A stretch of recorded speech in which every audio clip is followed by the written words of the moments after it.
Sur le plan ak grand Omar maa ngi koy fàtte sama frère bon xam nga sur le plan économique tey jii loolu moo en fait nguur gi fi nekk ñoom dañuy masquer li gën a am importance mooy li nekk ci poche sénégalais yi li ñuy dund au jour le jour tey ñoom dañuy essayer maquiller sur le plan macroéconomique Sénégal nu muy doxee et pendant ce temps li nit ñi di dund au jour le jour ñoom ñu koy nëbb te tey am na li nga xamante ne moom mooy pays OCDE génne nañ fi benn tableau boo xamante ne mais Sénégal dañuy yóbbu risque am à niveau 7 c'est-à-dire risque bi gën a mag. Absolument. D'accord léegi tey ji investissement yi nga xamante ne par crédit export lay duggee loolu dootul am Sénégal te loolu dafay fausser seen vision 2050 day fausser seen stratégie nationale de développement parce que si biir SND bi ils ont environ 27 projets moo nekk si biir SND bi ñu waroon ko financer à hauteur de presque 18 000 milliards financement wu état du Sénégal nekk 11 000 milliards secteur privé bi environ 4 000 milliards mais tey secteur privé boobu ce sont des contrats yoo xamante ne PPP la léegi yow su fekkente ne PPP yi nga war a am ña la war a financer ñoom nee nañ léegi dootu ñu la financer cela fausse effectivement li nga xamante ne moom mooy say investissement te bu ngeen fàttalikoo semaine yële passé ñoom ñoo fi doon wax ne ñoom tey 2026 bii moo nekk l'année des investissements. Absolument, le président l'a annoncé. waaw donc tey jii coup dur la effectivement li grand Bassirou wax sànq dëgg la il faut que ñu dem vers une loi de finances rectificative au plus vite pour defaraat li nga xamante ne jooyanti situation bi ñu nekkee nii. autre chose tey ñoom ñu ngi prévoir oon li nga xamante ne mooy 1200 et quelques milliards comme investissement en emprunt laa bëgg a wax ñu ngi ko prévoir dans la loi de finances initiale bu 2026 je parle sous le contrôle de l'honorable député. Oui. mais tey bu fekkente ne prévoir nga loolu ñu ne la yow xaalis boobu duñ la ko lebal ña la war a lebal les partenaires bilatéraux multilatéraux duñ la ko lebal léegi nan ngay def et imaginez 1200 milliards yoo xamante ne tey jii duggul ci circuit économique gu Sénégal loolu moo tax FMI ne leen en réalité yéen taux de croissance bi ngeen doon prévoir mënoo leen ko atteindre da ngeen di dem à 3% te loolu dafay interférer ci li nga xamante ne moom mooy la loi organique portant loi des finances ci sur principe bi nga xamante ne moom mooy la sincérité budgétaire donc ñii li nga xamante ne moom mooy budget nañ koy tëggee sax àndul ak sincérité loolu mooy dëgg. léegi nag beneen fi may attirer attention bi mooy que ñu ngi wër di leb xaalis boobu ba léegi parce que dégg ngeen sur le marché régional ñu ngi dem di lebi xaalis foofu noonu ñu ngi leb ay yeneen façon leb yoo xamante ne duñ ko wax nit ñi parce que tey le rapport bi nga xamante ne moom mooy la statistique le bulletin statistique de la dette depuis juin lañ ko mujjee am 2024 te foofu la ñuy xam exactement ñoom lan la ñu leb naka lañ koy fayee et cetera donc ñun li ñu mën a xam ci li ñu leb mooy 2000 et quelques milliards yi nga xamante ne boo demee ci site UEMOA titre da nga ko fay fekk leneen li fu mu ne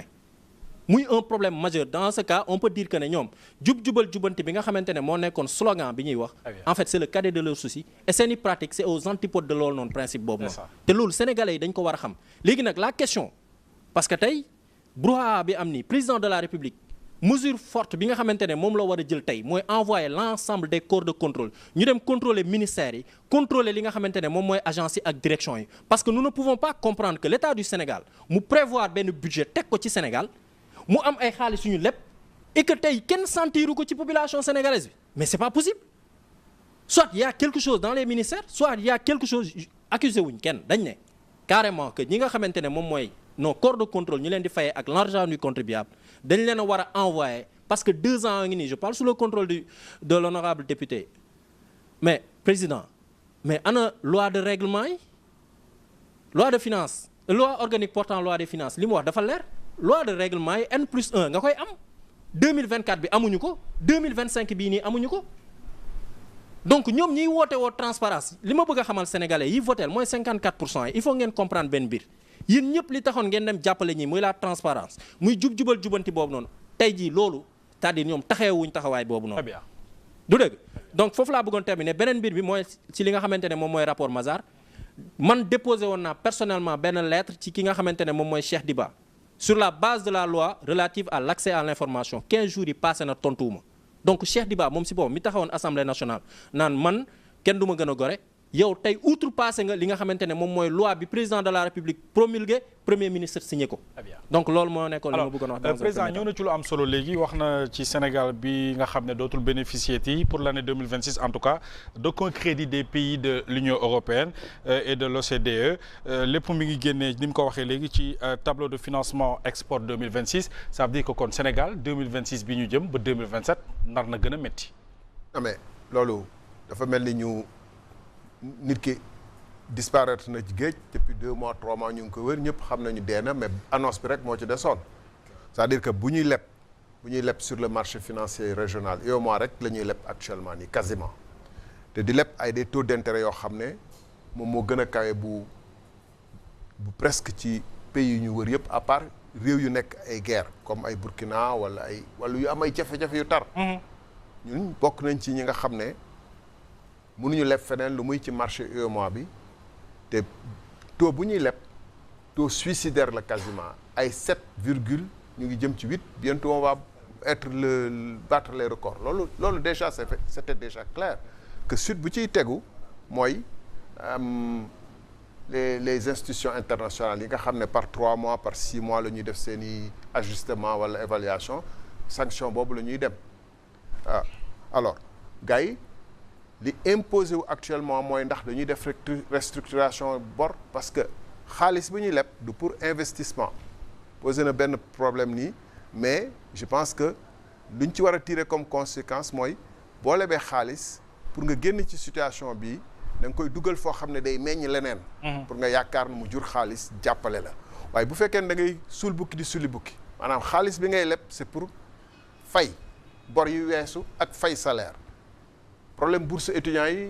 am na loo xam ne ñàkk xaalis moo ko waral salaire yu professeur université yi ba ñu waa Thiès ak ñooñu ne woon dañuy grève am na loo xam ne ñàkk xaalis le 2 janvier dañu ne woon dañuy grève université yi ba der ci am Thiès ne dootu ñu nangu ñuy seen salaire tardé am na lu ko war ñu wax promotion 49e promotion police ba tey fay gu leen am na loo xam ne problème difficulté salaire fay salaire yi dafa réel donc boo amul loo xam ne yow mun nga ko li ngay jël yëpp mu ngi yem ci fay sa bor ak fonctionnement mu noonee da ngay investir pour non seulement meññal li nga xam ne dina la may nga mën a gën a mën a am capacité fay bor mais en plus faire fonctionner les autres secteurs mooy crise bi ñu wax nii dugal ci BTP bi fay leen seen bor dugal ci service yi nettoyer société de nettoiement yi nga xam ne ñooy liggéey état restaurant yi nga xam ne léegi bu état amee ay gan yóbbu leen fa ñuy extra économie di dox daal li tax tey économie bi am problème dëgg-dëgg mooy état mooy acteur économique principal dafa am yu bëri yoo xam ne mënutu ko defutu ko donc ñeneen ñi nga xam ne dañ doon wékku ci état di dund à partir de l'état ba presse bi yéen a ngi ko yëg contrat yëpp la ñu taxawal c'est clair teg une situation apocalyptique donc ñëpp a ngi ko yëg et en ce moment là loolu laa wax encore une fois responsable kilifa cëram mooy xam ne 18 millions de Sénégalais xam ne un pays aussi dafa fragile donc taxaw temm ngir génne ñu ci situation boobu loolu la ñu diggee woon am ñu dee am ñu gëmoon ni ñoom rek ñoo mën a régler problème boobu gëm ko ba mu jaral leen joxe seen bakkan ñooñee bu ñu leen joxee nga am honneur ak privilège yu mën a diriger ak wane la mën da ngay wane ni mën naa génne réew mi ci ay jafe-jafe te def naa ko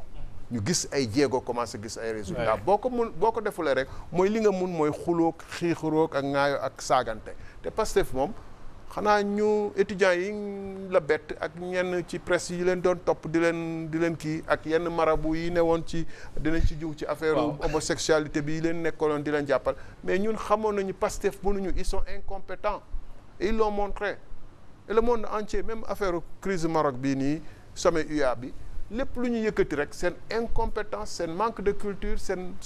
kii day fës da ciy feeñ xoolal nu ñu gérer problème sommet UA bi mais ñu bëri ñoo xam ne dañu respecté woon Sénégal weg leen dañu xeeb ci nu ñu doxalee ci sommet boobu affaire Maroc bi il faut